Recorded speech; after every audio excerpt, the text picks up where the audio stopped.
Hello everyone and welcome to the B stream. Our game has moved its way over here because there's something, a date that just could not be moved that needs to take place on the A stream. I wonder what it could be. I wonder what it could be. Something with like reveals, some kind of panel. I don't know what those words mean. Future of the game. What I do know is that we do still have one more game to play today, W7M versus Spacestation Gaming. Every other game has been locked, settled, and written down. This is the final. The last two teams on the premises. We're the last two casters on the premises. So, well, this sounds like a date that's perfect for us. Everybody has left the building. Everybody's left us. It's just these 10 players and us left.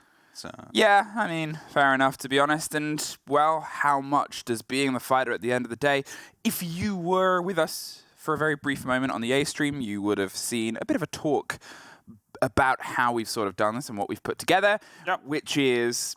Yeti is a big one to look into. We know the map, it's border. We talked about this on the previous stream as well. We talked about how it's going to be aggressive, how it's going to be paper thin. We'll try and get through all of this pre-game as quickly as possible so we can get in and get the energy while it's still high and while sugar is still coursing.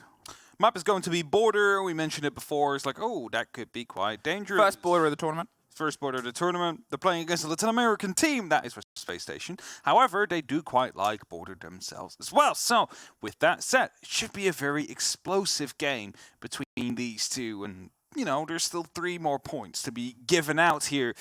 If W7M is going to be able to find those 3 points, they will find them on, themselves on 6, just like BDS. That would mean we would have a very, well, big division between the top and bottom of this group, which is separated by 2 wins.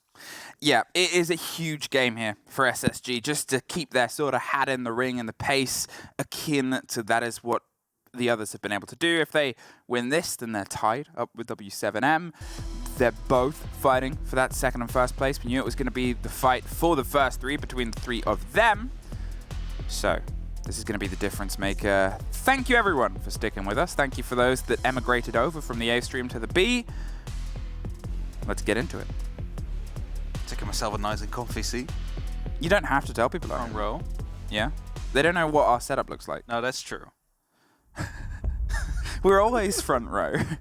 We are always front row. But has there ever been a moment where you felt that you weren't in the front row? When you're standing in front of me and I'm standing behind you. Okay, that does happen sometimes. Technically, I'm second row now. I do get a bit wondery when we cast something. There's not much room anymore. I mean, if you get any closer, you're just not going to be able to see the full screen. I would bump into the cameras.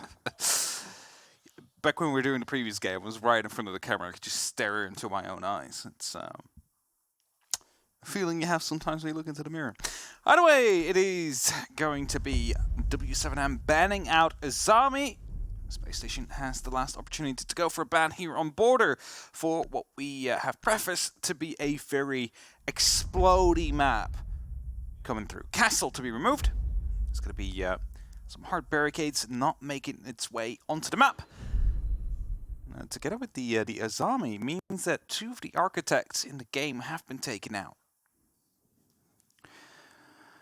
All right, let's try and find that pepper. It's, you know, if it's one thing for us, no one look in the top left, then it's another thing. Yeah, I'm just going to say, I was talking to Wolves and they said warnings were being handed out, so... Yeah. maybe not in every language yet. Maybe. They're getting through all the many, many languages. That's the thing about a world tournament is you have to find somebody that can speak every single language. Being done per time zone, maybe. Yeah, they're steadily sort of pulling their way through it. Okay. As I was saying, the point I was making. Yes. For what is a long appearance and what is a long day for us, it's longer for the players, I think. Even though they only really have 2 big points of impact, they are your livelihood, your job, your energy to the degree of you've got to be performing at 110%. Yeah, you need to give it your all the time. Really. You cannot afford to slack in a major game like this. The only moment of rest you'll have during a major is when you're already qualified in groups and you have that extra game to play. That's the only moment where you can slow it down just a little bit. But the rest of the games, they need to be a full 110, 120% to allow yourselves the best possible opportunity of finding yourself up onto the next step of the major. As we get on for border here. It's going to be W7M trying to find themselves with some control up into that top floor. I believe it's Hertz already down below, waiting for the hatch potentially to come into play for the defenders, but I don't have that happening as of yet. Steady drone, steady appearance, and a steady idea of the pressure they want to put down. The first is the break on the Flores, leading itself to get some clarity on that, the core staircase, the metal that runs its way up right to the heart of the site. Hertz, he's creeping his way in on underneath. He wants to see if he can catch anybody that's just trying to slip their way past the seeding area and maybe rotating off towards the beepers on the opposite end. They want to get a catch in. What we said about this map before we got into it on the previous stream was it is paper thin. It really goes from 0 to 100 in the blink of an eye, and you have to be ready for that. That means a lot of this work will come from just sort of setting yourself up. It might feel a little bit wide to those of you that play from home, but trust me, as soon as they swing a couple of extra feet, the fight will really start to fire.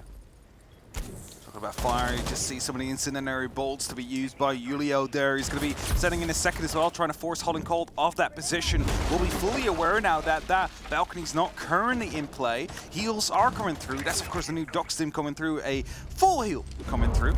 Instantly falls, losing his life afterwards, though, so it was in the long range. Yeah, Keys was able to get one. Yeti bites back, though, gets the hop out, and the fight itself, it is lost one in the mix of it, but suddenly it's a 3 versus 3. As I said, it's a game of intensity. There's Julio getting one on the back end of it. Just locks themselves in. They're going to see if they can try and stick the plant. The old hand and the experience is going to see if it can be the experience on the lead and post-plant for the first time, with Hertz having the watch round on that. The metal stairs. Rampy's trying to fight his way back in, but with a cross angle of 2, there's nowhere really for him to go. The first falls into the favor of W7M. Knew exactly where he was going to be after he fired that 9mm, and well, you just go in for a couple of shots from every given position, as you are W7M. So they find the first on the attack, quite convincingly as well, as they managed to cut right through the site.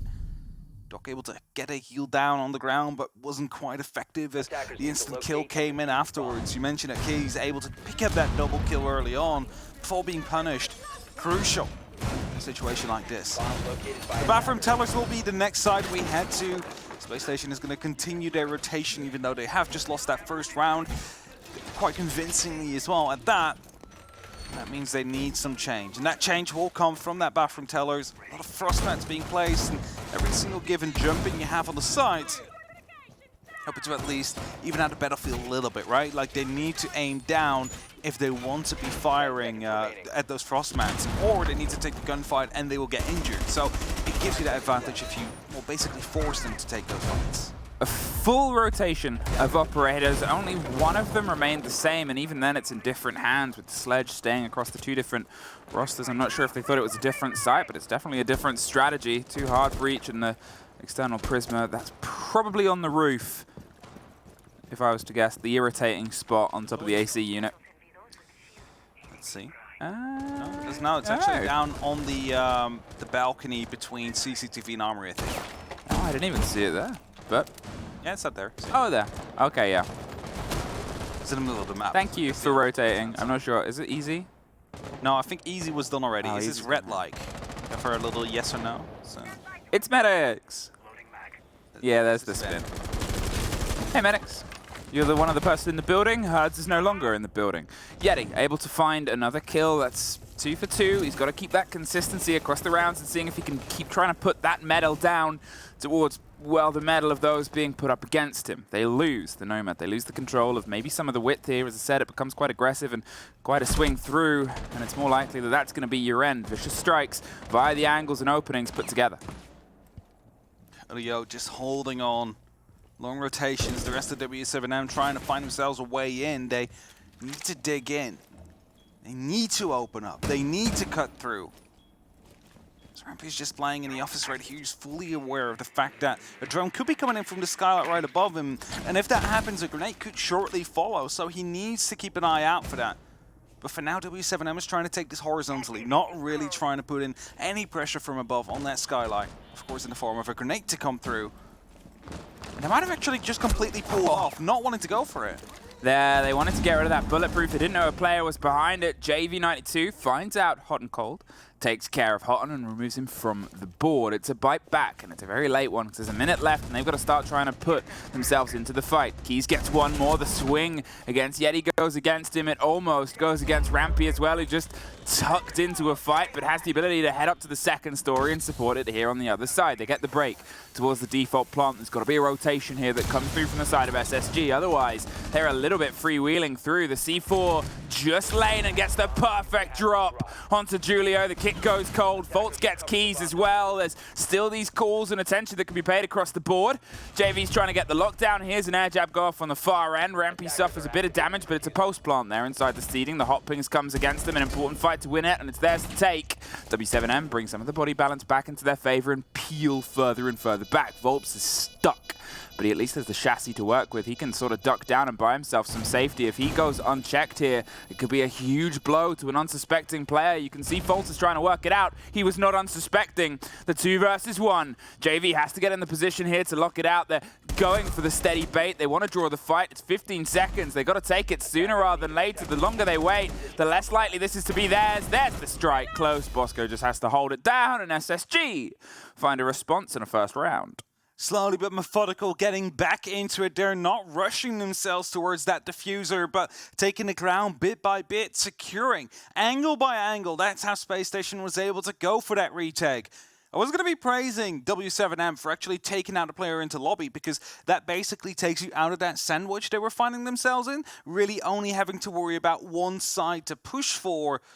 But after some quick and, well, accurate shots coming through from Space Station, they find themselves back into the round, having the opportunity to go for the defuse there. So that brings us to 1-1, keeps us equal for now. As we're headed towards the workshop and ventilation room next. Again, not going to the top floor straight away. It's Space Station wanting to continue a rhythm, wanting to continue their rotation. Up to the top floor in terms of a extension. Shields being placed down. Some proximity alarms to be set up as well. And other pieces of utilities such as Prismas, just to make sure that they give themselves the best opportunity to fight as they hope to gather some information. All the W7M has to do is just circumvent that. Now, there's going to be 2 ways about it. Either you completely ignore that top floor, but it is not something you usually see being done by pro teams, due to the fact, of course, that verticality is so powerful. So what most likely will happen is W7M trying to take some fights up onto that top floor, hope to gain the upper hand out there. Houghton just tucked around on the corner of detention, maybe eyeing up a bit of a pacey breach. There is obviously always the chance of that being led in via maybe an impact, maybe a C4 if you really feel fancy, or Fultz could just burst through any angle and identity he wants. The spray comes across the back, and the back end of the site itself, the double door gets cracked open. There's still the consistent pinging of that external Prisma. It's going to be quite annoying, but that's going to be mostly it. Don't really have to worry about it more than that. So, of course, just your vision being obstructed every now and then, but Fultz gets that first. Yeti taken off the board. He has been consistent so far. Keys doesn't check the right corner, almost. Manages to stick the actual flick there with that shotgun, but Fultz is a bit quicker. Ooh, there is Volps, though, his second. A great take across the board. I do wonder if maybe they droned it, checked it, and, well, it's an Oryx, so they always have the ability to appear in places you might not expect. The C4 break and the spray through does some damage to Hertz. Not quite enough to get the lockdown, and they're still going to see if they can slowly smoke and push their way into this, the important vertical control. Now they have it. Now they're tucked. They know the game's against them. Julio makes it even worse. Takes care of Bosco. Houghton, what can you do here on the Valk? They are watching from above, but mainly as a lead-in to get this kit down. This could be an easy strike. It's on the other side of the wall. He doesn't quite know, though. Julio, an old experienced hand, sure does. And Rampy with the last. W7M get their second round. It was dangerous of Houghton to play in that position, because there's 2 or 3 angles a player can pop up from, and he hoped that he was going to be able to get that early and cheap strike onto a W7M player to equalize that scoreboard just a little bit more, because they were quite a lot of manpower down. They did need to make a risky play happen to actually secure themselves with a bit of an advantage, but they missed it. Now, a tactical timeout to be called by Spacestation Gaming quite early on. having lost 2 rounds against W7M. And this basically would tell me is that they're feeling kind of beat around by W7M. They don't quite know exactly how to deal with it, even though they do have that 1 round on the board. You start dissecting that one, and you're thinking, all right, it was a C4 that stopped the first initial plant from happening. It was then another, well, good pickup on the fact that they needed to rotate through to pick up that diffuser, and after that it was a good 2v2 retake coming through. But besides that, they managed to circumvent most of our setup. They managed to actually get into the site and try and go for that plant, and that's something you would like to prevent at any given cost. It's the frustrating thing, I think, about being in this position. Statistically, they are better on their defense on border. Statistically, W7M are better on their attacks on border. We don't have, you know, the deepest. It's only over a couple of plays between the pair of them, but still, you have those numbers. You have those expectations here. They think that they should at least have more control. Even if the rounds don't go their way, you're right. They're struggling to keep that sort of lock and the latch on. There always seems to be another W7M player. But this is something that we talked about with W7M. We've got to see, from our perspective, their growth on international stages. Yes. Sure, you get the taste of them on the sort of local scene, and the local scene will always have more of an in-depth knowledge on how these players did. But for international, they came out of nowhere at the start of the year, and then they were consistently everywhere. I mean, that's about it, right? Like, surely these players, they have been growing in the international scene, but if you're just, you know, a viewer that is watching EU and only EU in the majors, suddenly W7M popped up, and suddenly they are staying and being in every single major this year. And you're like, where did they come from? And the fact being is that it was a very long journey for them. They have managed to make it click, and they have managed to make it all connect. They just need to go for that next step. They just want to go for playoffs, play in front of that crowd, and maybe even find themselves with a title. That's the drone there from Hertz. They know someone is behind that mirror window. Previously, this is a spot that often gets naded out, and talking about that, that's Yeti gone again. A grenade used by JV92 is going to be removing him, but there's still 3 more on the board. That's what W7M is looking to play for with here. If they manage to isolate these players above some destructible flooring, you can bet that a grenade is following shortly. Now, with a bit of a moment in the stunned silence after an SSG early game timeout here, with only really 2 rounds going against them, has there been a change? A little bit of a premature release of the grenade. Doesn't quite get the catch through the hatch that it maybe wanted, or they hoped there was a player on that really tight angle, but no one was quite locked in there. The Flores drone pushes one, and Vobs gets pushed off. Although they've lost Yeti, they've been able to take out the player that was the drive back in on the previous round. Can they see if they can try and get the body advantage in their favor for the first time in a while? The thing, though, is that on W7M, everybody so far has been able to hit the mark. Every single player is there to step up when they need it, and that is going to be that scary part. You might take out Volps, who managed to find an amazing 2K before, but that doesn't mean that they're out for the count here. Last 2 grenades used will not be finding anybody. It's Bosker actually safe behind the bomb chassis that is holding a long angle. It's going to be very difficult to dispatch of him now because you do not have any verticality left to play with. They need to go for a horizontal take here. They need to try and force mistakes on the space station side if they want to get this plant down. 55 seconds, and they're steadying their hand with the eyes and angles towards the site. The smoke covers the swing. They're seeing if they can bait it behind the Dockerby, but it's Keys that opens up the back end right down onto 90. Bosco and Houghton caught out. Rampy gets one back in. They're sort of spraying and praying and hoping they can get a catch on the push itself. It's the C4 of Fultz. Stops the kit. 30 seconds now. Fultz is still on a back line behind the shield. The 2 players are swinging onto the fountain. One gets one back. Keys, he's looking for the 4K for the round itself. 20 seconds. Where is that last loose player? The take there, the cap cans onto the door itself, the duck round, the pepper over the top of the shield, the flashes, they're looking high, he goes low, it's Keys! The 4K for the round and a huge clutch out.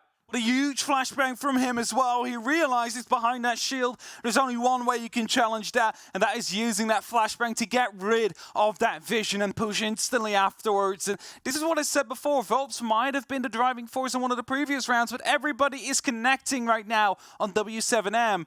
You give Keys the opportunity to go for it, a quad kill follows. And that is W7M after the timeout from Space Station, locking off their 3rd attacking round.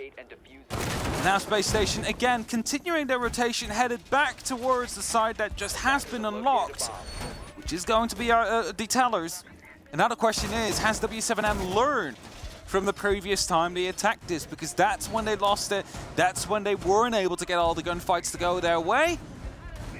Do they have something up their sleeves? Now, we do see Glass being hovered over now by Julio. Is he going to stick that? Is that going to be making an appearance in this round? If so, is that going to be a smoke execute potentially to make its way onto the side? W7M, they take an important round, which is the one after attack timeout. They get that response, they get that moment, and they got to see if they can try and turn it potentially into more on the back of that. If they find a fourth, heaven forbid a fifth here, I think at the end of a long day, it's going to make the stress of it being a long day even worse here for the side of SSG. Okay, it's border. Some teams are better at attack and some teams are better at defense, and it is a map that does work well for attack. It's still far from over this game. But the fact that the attack timeout was taken so early, it screams the plan's not working. Julio. Not quite having the full reach there of the opening of the wall, so wasn't quite completely able to take down the player on top of that hatch. But he's definitely made them aware of the fact that they are being watched. Yeti from CCTV looking down the hatch, making sure that the inspection stays under control, and Hertz might be moving into that situation soon where he's going to be all challenged by the P10 Roni from up above. That's he relocating himself though, using a drone that he just recently taken in control. Had to do it before it lost signal. What's a call? Waiting close around the corner in ventilation. The phone call will come out. That is going to be the call for Volps, that someone is going to be playing on this close corner. There he is, continuing the run of the last round, and Hotton's able to at least stop Volps, but as you said, all the guns have been popping off, and there's still 4 more W7M players ahead of the fight to try and get through. Hotton suffers next. A quick response. That rotation game from this team is pretty phenomenal. I don't know what we just saw. Maybe it was Herds being sent up to the land above, but it puts the body balance into the favor here of SSG. There is still Julio, JV and K's in front of them. Still going to be that 3v4. Just a man down for now. Diffuser out of the count as well, which will have to be recovered at some point. But for now, they're just playing a bit of a kill game here. They want to be locking off as much ground as they possibly can. See if they can find themselves a kill as well here and there on that journey. They're all slowly playing closely around one another. I like that. He didn't want to give the game away that he's above as the Glass. Didn't shoot out the mute jammer. He's just sort of hoping that somebody drifts in and gets a bit like that. There it is.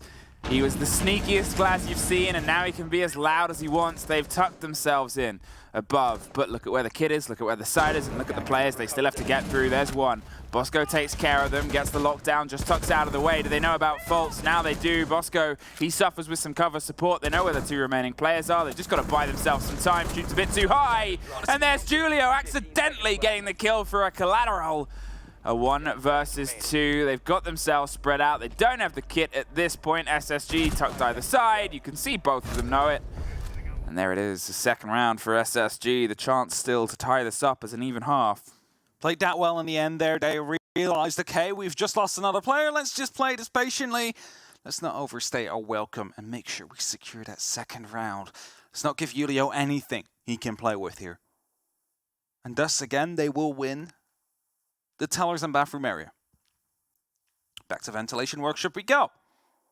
The side that W7M was able to sneak out against Space Station before. Attackers need to locate and defuse bombs. Let's see how Space Station will approach it this time. Now, this was one of the biggest blowouts we've had so far in this game.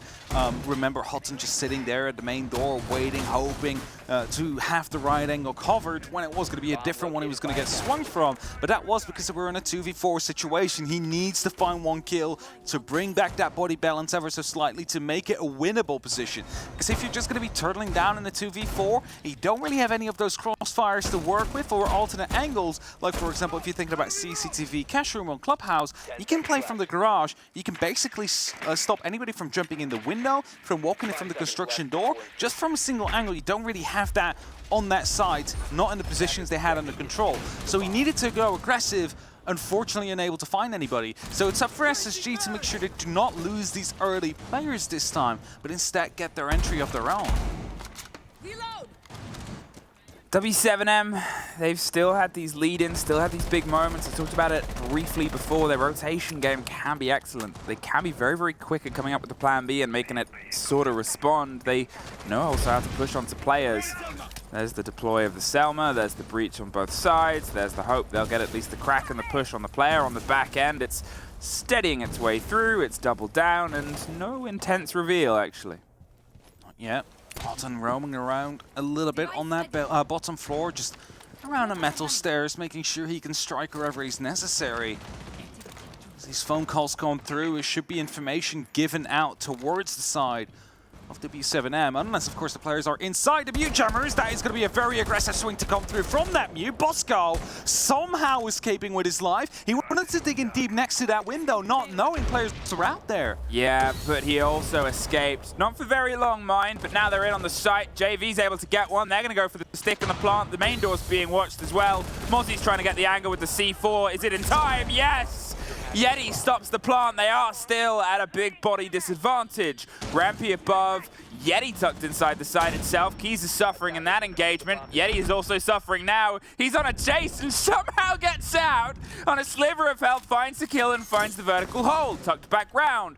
Running away from the engagement. Make sure that they are at least in a position to bite back.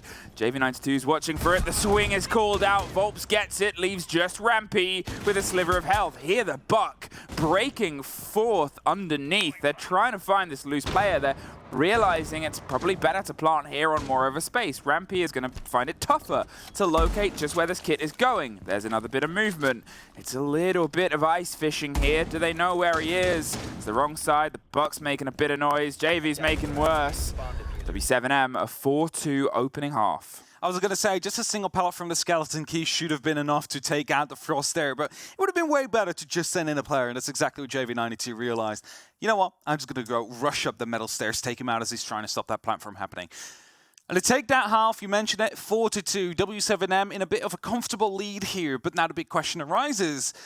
Are they going to be able to do the same on defense? Because Siege is a game of two halves, and even though you've just managed to be quite dominant onto your attacking half, you now need to do that on your defensive half.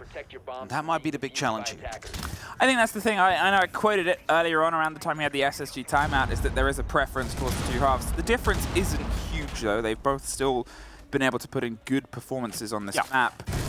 We have more data based on the nature of what happens in Brazil in terms of W7M's map pool. It's bigger due to Copa Elite. It's bigger due to Copa Elite. It's bigger due to having the setup of, best of threes. Yeah. Come through as the lead in here. SSG, we get a slightly narrow idea, but Border was one of the ones that was up there. If anything, they were, in the words of Fresh, one of those teams at a best of one that can be pretty solid. It's the best of threes and potentially five that's going to be the true test of them. Here, they might not even be able to make that distance. Quick barbed wire outside, JV92. It's not really risking anything. I mean, unless someone quickly gets back onto top of a roof or something to actually put down some pressure, but within the first 10 seconds of a round, that's not going to happen. So that barbed wire is just going to be slowing them down a little bit if they want to approach through the balcony outside and head towards the armory wall. It's not going to be the biggest of worries for Spacestation Gaming, but it allows JV92 to play aggressive around the armory wall. And that's what the openings are for. Julio playing around there as well, has an open window. If they do start punching that barbed wire, he will be swinging at it. Can they find this? The early swing, the holds, and the break of the Selma. The E1D pops off, and he moves just at the end of it. Takes a bit of damage from there as well. Is able to take care of the Selma, pre-fires it. Makes it an angle that can be watched through, but to be honest, that's the purpose of that. Hodden getting the single pop is good enough for his measure in money at that point. And, well, they don't quite move behind it. Rampy, he has some cover. Yeti suffers the swing round, and it's covered from the back end. Volps strikes. Is he going for the double down on the run out? It's pressure on. Houghton finds him, though, has it. And suddenly, Fultz and Rampy have one of a piece. It's Kays. Goes for the jump out, the third player. Fultz goes down as well, and JV92 is able to get that lock in. There's still the swing on the window. Bosco with the kit in hand. The Lion is waiting to pounce in a sudden 2 versus 2. I said this map can turn explosive. Usually it's inside. That was kind of not. I was going to say, we talked about it before, how it could be very sudden, very explosive. That's exactly it. 3 players going for a jump out just to make sure they finally pick up that kill. And now we have 1:10 left on the clock in a 2-on-2.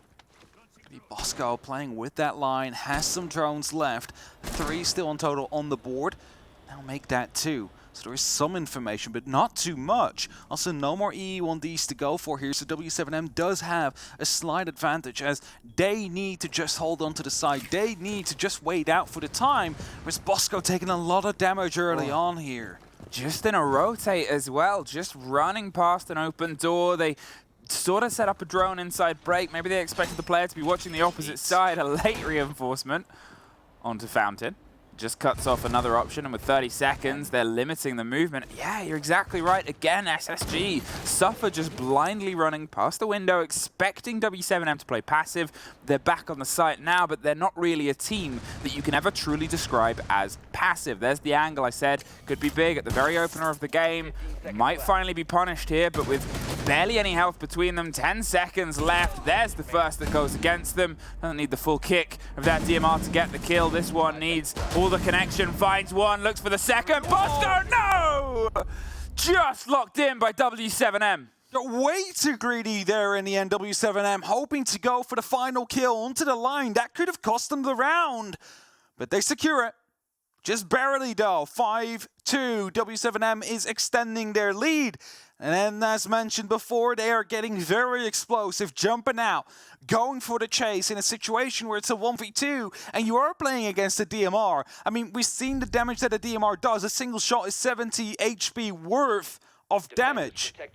2 shots, you're dead. That's just the simple thing of it. And if you've already taken out some of your HP, that is just going to be hurting a little bit more. The Melusi running aggressively there, that could have cost a round, but W7M, they hold on. And now push on to the next, which also is going to be Tellers and Bathroom. Waiting for the barricade to come through before some of the shotgun work that needs to happen first. He's using the Ramadesh as well to create some extra rotation, saves you some ammo, saves you some time as well. Just so you can get into position quicker, get more stuff done. That 5 HP, well, it might make the difference, but I don't think you'll ever really notice it will make the difference, right? It's like that 5 HP, you're willing to take that. That's fine. It's a fine. It's fine. It's a little amount of utility to sacrifice for rotation. 5-2 here, W7M. They've been able to do that hard job of getting one either side of the break. SSG, if you're tuning in here after, I don't know if it's finished. The reveal panel maybe is done. I saw Parker did a tick tweet, and usually that means it's the end of it. SSG have used their tac timeout. They used it very early in the game after only the 3rd round here. They've suffered a little bit. It's been a big separation between the 2 rounds they got. W7M, they're still holding on. It feels like we're about to get something pacey, and it's a 3-2-1 go. The smoke covers the angle. Horton gets covered by JV, and they're inside and very quickly outside. Herds swung around. Herd Rampy faults find keys in the meantime, and Bosco is looking to Gon6 break his way right through the heart of the top floor here. They have the ping on the player. Yeti wants to hammer home right behind this. There's the reveal. There is Herds! Swings against the glass. Does get picked up in a trade situation, but Bosco is still working on the man deficit. They're still on opposite ends of the site itself. There's the reveal of a shotgun player, and there's the pull back. Bolts cannot make the connection. Why, if you have a hot ping, do you use the Gon6 first to alert the player that you're coming? You could have literally just wallbanged them through the door. That would have been a free kill. You would have found yourself in a 4v3 situation now against W7M. Now they have the advantage. Again, 2 players left on Spacestation Gaming to try and make this work. 90 seconds, it's plenty of time to try and make something work. It's just the need to go all the way to the opposite side of the map, towards the bathroom and Tellers. Probably there's going to be some angles being watched from the actual workshop here. Fult's not going to be able to get too much done. He has been spotted out. It's a Nitro to blow him up. Leaves it only up to Bosco now. An E1D used, but no one is going to be moving out. It's actually the smoke making a bit of a movement here with that shotgun. Goes for it, finds the kill. This is the greediness, the overconfidence that they do show time and time again. And it works out this time. It worked out the last round, but these moments will get punished later down the line. W7M, if you've never seen them play or not interacted with them, are confident. Yes, it's the word, if you were to take a single word and put it to W7M, confident is that word. They've been ever since their first international performance. Yep. They think they can win every engagement in their way. And to be fair, they do a very good job of it. They're one of only 2 teams that's been at every single major. It can be punished. How confident are they? They're this sort of confident team where usually they'll see, what's this team's favorite map? I want to play them on that map and beat them. Yeah, that's it, right? Like, they'll not be... They're the sort of confident where they say, let's 1v1, you choose the gun, the game, the day, I'll have one hand tied behind my back and I'll still beat you. It is a confidence that's built on skill, but in this game it's causing so many problems for SSG because nothing is free. No. Even if you think it's free, there is going to be a W7M player that is like, you know what, that's free, let's just retake that and put up some problems into the face of our opponents. 5 seconds to insertion. But again, I have to come back. Why, Space Station? Did you gone 6 a door where you had a hot ping onto a player right behind it? Use the DMR, just double tap him. Problem solved. You let him know he actually gets the kill because you used that gone 6. Slight mistakes, which cost you rounds. Put you into a 6-2 situation now. Houghton is going to be bringing in the blitz. Fultz is going to get spawn peeked. Why not? This is exactly Another jump out. W7M likes to do. Just jump out. Just jump out. And if Keys would have died, someone else would have jumped out right after. Probably about 3 other players. Yeah, have just jumped to out. make You sure kill they one of got us. that kill. All right, Rampy. He's going to see if he can drive. They went for an idea of pace. Houghton instantly caught out. Oh. Well, there goes the blitz of the blitz. The player's above. He's blinded. He's looking for the last bit, but it's Julio that gets the final connection. And, well, 2 bodies gone in this, potentially the final round. Bosco does find one back earlier than what has otherwise been achieved by this roster on previous swings, on previous attempts here. They have 2 minutes still. 3 players dead and an approach on site within the opening minute. It's kind of the story of the SSG attacks, right? They have all been relatively quick at the start and then slowed down for like the last minute and a half, where the majority of the players were already dead. Now actually have the majority of players still left. But Space Station kind of went for a Hail Mary approach. They just rushed the side, hope for the best, and get themselves shut down for it. Bosco now moving up, droning himself. He's in a dangerous position, droning. Jump outs could come through. Now he is going to give himself some information, hoping to go for a pre-fire. He's missing the shots, and is going to be challenged here actively by the other player. Going prone, Herds will be shot down as Rampy comes into support. Bosco does find the tail end of the kill, and suddenly, pre-firing against the yellow indicator has led to a little bit more success here. It's a 3 versus 2. They have a minute. I guess that's the benefit of a rush failing, as you have a lot of time to try and make a take succeed. And they're using all of that properly. Steady on. Over the top. They're not sort of second-guessing anything. They're expecting a fight round every single corner. It's fair enough. It's the way you got to do it against a team like this. There's also a Nitro Cell still in pocket for Julio, so he's definitely going to be using that if he gets a bit of an indication where this push is going to be coming from. For now, he's still playing patiently. I believe he's going to go for a bit of a rotate around so he can watch the metal stairs descending players, if that would be the case. Yet in the meantime, right above that hatch, I believe that was Vulpes just giving away his position, so they should be aware of at least one player on the site. Is that going to be a double drop? Oh, there's the smoke, there's the side, there's the shotgun miss! Threaded the needle between the 2 players, and now it's down to the veteran. Julio sneaks towards the smoke. The C4 isn't quite going to get the catch, but it does a lot of damage to Yeti close on the door. They're vertical. The beeps will give that away. We hear a bit of a pre-fire, but first time SSG, they're starting to make a mark here on their attack. They've got to make it on every single remaining round here. Julio, he's above. He's looking for at least one more body to take out of this equation. He's trying to find an angle through, but SSG, they've got a lot of width to them. They've got a good idea, and they've got that locked off as well. Pre-fires the fire. Gets a freebie on the drop there, but 16 seconds to get through 2, get to the kit and get the defuse. I mean, I think even now he's out of time. He's going to be out of time. I mean, he has 3 seconds to reach that. Mirror is too slow of a character to actually make that happen. And then you need to hope that Yeti wasn't going to go for the challenge after that. So it is going to be a Space Station round to come through. They at least fight back a little bit here after they managed to punish the player in CCTV by coordinating together and not giving away any extra prior information that they were coming. Still match point though, still 3 match points they need to play against. W7M has every single given opportunity to make sure they will be coming in victorious at the end of this game. They have every single site they can still revisit at least once if they want to. And let's start with armory lockers. The top floor that has been unlocked. Is this going to be the end where Space Station will go 0-2 at the day? And W7M will put themselves in a very good starting position for these group stages. Will Space Station fight back? They should bring this to OT. Steal some points away. They have no option at this moment in time. They've really got to see if they can try and stick the metal and pull every round in that same prosperous moment. It started bad. There's no two ways about it. They lost the opening 2 players. One of them was inside the site itself, and one of them was on a jump out. W7M, as we said, sometimes overconfidence can suffer them, but SSG, how late in the day do they learn that lesson, and how late in the day do they know that, or maybe we can try and get the drop on them? Oh, well, another 3 minutes have come upon us here as W7M is looking to go for another early peek, it seems like. I mean, there is some players active around the windows. The default chems are being watched, and I believe that as soon as they do realize one of these players is alone and not watching any of these jump outs on the balcony, it is going to be Hertz or any of the other players to go for that jump out. Early RC used to get rid of a Banshee device. It's going to be allowing them for a bit of an easier jump in, and this might be actually one of the calmest starts to the rounds that we've had ever since we started Border. Yeah, there's a little bit of peace.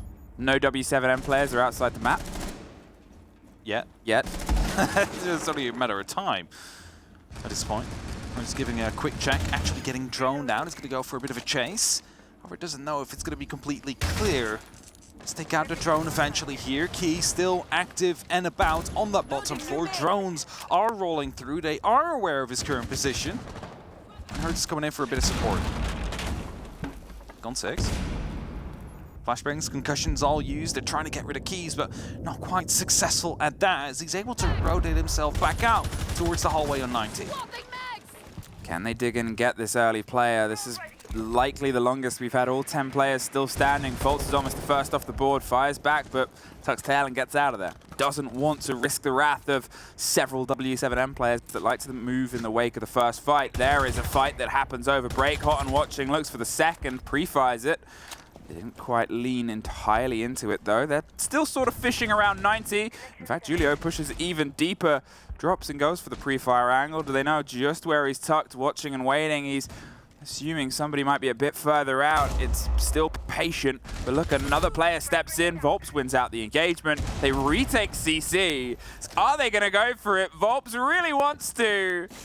Just a bit short. Is he going to do it again? There it is. A bit too high. Gets caught out. The lock on break room door. It goes almost against them. There's the grenade. Pushes the pressure. 92 gets 2 of his own. It's a Claymore that finds Hertz. Rampy is down. Yeti is 2. And W7M, they're able to take the 3 points. A 7-4 showing at the end of the day. And this is truly putting Space Station into a bit of a bad situation because they found themselves 0-2, 0 points, with BDS and W7M all picking up the full 6. Well done by W7M. They stayed aggressive. They stayed on top of things. They did not give any breathing room to Space Station Gaming. And with that, managed to lock out that game quite convincingly with a 7-3 scoreline at the end of the day.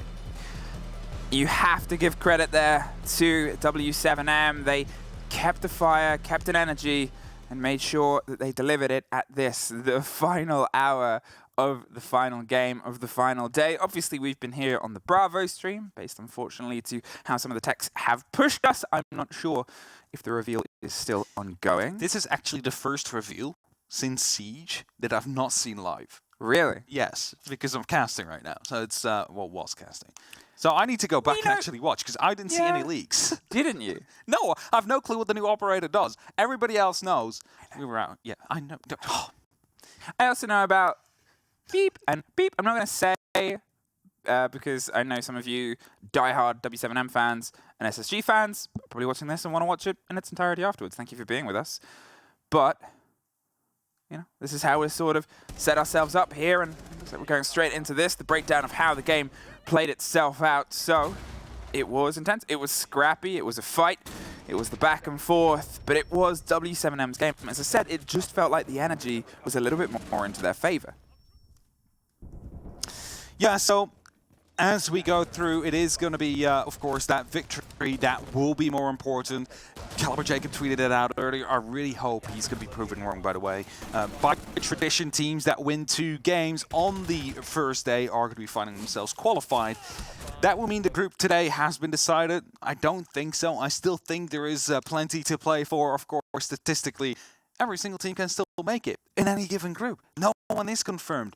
No one has been knocked out. So still plenty to play for in the coming days. Halfway through tomorrow, we might have Yes. something close to locked out. It then becomes a technicality if they can make it all the way, because obviously it's a game of 2 halves. You play every single team in your group twice. All of these teams have a chance to get some revenge on the teams that they've gone up against. A team that ends with 0 points could end up with 9. Just as the same teams that start with 9 could get no more from their remaining 3 games. Then it becomes a fun old breakdown of just who, what, why, and where can be pieced together. Round differential, other tiebreakers, maybe a tiebreaker match to come through again, just like we had in Mexico. I don't know. Who knows? Do you know? The future knows. The future Is now. is now. We will very shortly be going through the groups and breaking down how the day has gone for everybody and seeing just exactly who is in that position, the sort of heroes and unfortunate zeros of this, the opening play day. Obviously, that was, as we said, the last game of the day. We've been hot sieging since around, well, it started, I guess, 10 for viewers at home. We've been since about 8. Yeah, that's when we managed to get to the studio. Well, we a little bit later, but the rest of the time. Anyway, we're starting for Group D. We're starting with Group D. We've just gone backwards. Yeah, we've just started on a Mirage. They get the single point for getting the OT fight against Wolves. Wolves, they get 2.5 for being able to get themselves all the way to the top there. 1 win and 1 2 points. Direwolves, they pulled a win as well. FaZe, they've only got the single win throughout the halfway through the day. It puts Mirage in a tricky situation. I think people always expected it. Out of all the groups, this was the one where people kind of had 2 clear names at the top. Direwolves keeping pace. Can they do a step better? Can they do a step better? Can they make it out of groups? The thing is, if you look at this group, FaZe is one of the tournament favorites, and them taking that early loss against Wolves is putting them into a situation where they might not qualify. By the way, Group C, the one that we just saw being played out as well, has W7M and Team BDS both at the top, 6 points each. W7M with a slightly better round differential, which will put them onto that first place for now. Obviously, this makes for 2 very important games. Early on, one of those 2 teams has to lose tomorrow, one of those 2 teams has to win tomorrow, and we're going to see a clear first place, and we're going to see a clear last place. It's the unfortunate thing about this system. It really does put it down on the opening half if you cannot claim a win from any of your opponents in your group. The pressure's on for both teams tomorrow. At first, it would have just been Fury, but with Space Station dropping points to both these rosters, it's a race between the pair of them. It is going to be a race between the pair of them and the pair at the top as well, because both these teams want to get that first seed as well for playoffs. Then we have Group B, also with a very clear division between the top 2 and the bottom 2. Liquid and TSM both on 6 points with 2 full-fledged victories. Against Liquid, a way better round differential due to their 7-1 victory against Sandbox, who are currently on 0 points as well, and a -8 round differential, so they have a lot to play for. I mean, it is a very rocky day for Sandbox. Yes. The opening game was one where they lost a lot of rounds. Heroic, they had the 2 most bitter losses. I think out of any team that is sitting on that precipice, -4 is the closest you could be and still be on 0 to 7-5 games.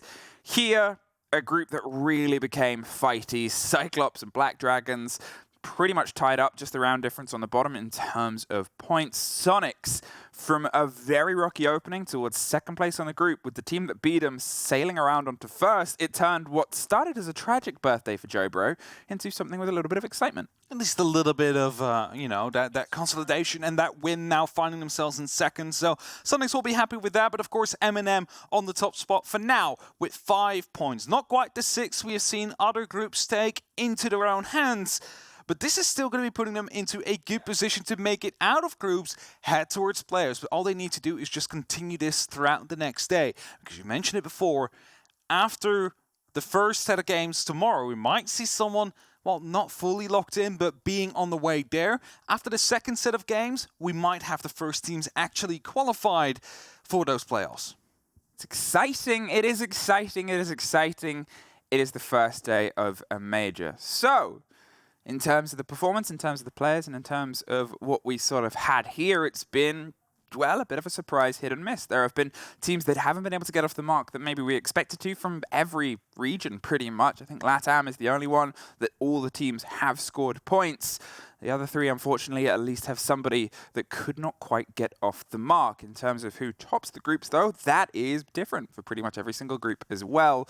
There is still fire in the 4 regions yet. And so I'd like to see, you mentioned it before, we want to see every single region represented during the quarterfinals. We want to have 2 different regions for the grand finals as well.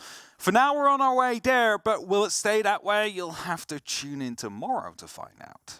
I know. It's a long day of Siege. Thank you for bearing with us. Those that did, obviously, we also have to reveal that's still ongoing, I hear. This is still ongoing. On the A stream. Okay, yes. It's a long video. There's a lot to be revealed. Some very exciting bits and bobs for the health and the future of the game across comp and across the game itself, obviously, and the new operator and all the other fun bits. But that's for later.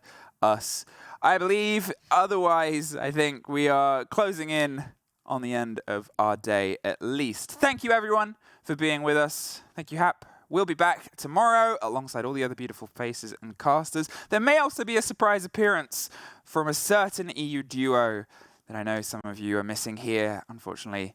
But we'll have a bit of a taste. Thank you all. See you tomorrow.